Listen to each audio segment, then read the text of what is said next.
The newest edition of APA, Edition 7, was published in late 2019. But what exactly does the new edition mean for you as a student? Well, luckily, these changes actually make it easier than ever for students to write in APA style. In this video, we will go over some of the big changes to formatting and citations in APA style that students who are already familiar with the 6th edition will need to know about as they transition to the newer edition. First, let's go over the changes in formatting. Starting at the top of the paper, our title page got a makeover. Students no longer need to include a running head at the top of their papers. The title of your paper will need to be bolded. And rather than situated towards the middle of the paper, it will now be 3 to 4 spaces from the top of the paper. Then 2 double-spaced lines after your title will come the information about you, the author. While all this information is recommended by APA, your instructor may prefer the title information to be a bit different. Since your instructor is the one grading your papers, it's always a good idea to go with your instructor's preference. Another formatting aspect that experienced some tweaks were the headings. Our Level 1 headings, like the title at the beginning of the paper or the references heading, are now bolded.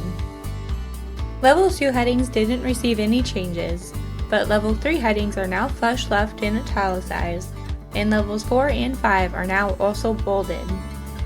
Remember, headings are there to help organize the flow of your paper. Depending on your paper, you may not need all of the available heading levels. The final formatting item that was changed was the font recommendation.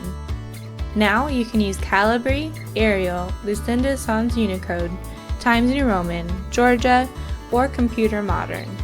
Whichever font you favor, be sure to use the correct font size that goes along with that specific font. As with the title information, be sure to follow your instructor's preferences here as well. Next, we'll cover the changes to citations. For in-text citations with 3 or more authors, you no longer need to note all of the authors within the first reference. So, for example, if we had a resource by Smith, Johnson, and James from 2020, it would look like this. Parentheses, Smith et al. 2020, end parentheses. The in-text citation rules for resources with 1 or 2 authors remains the same.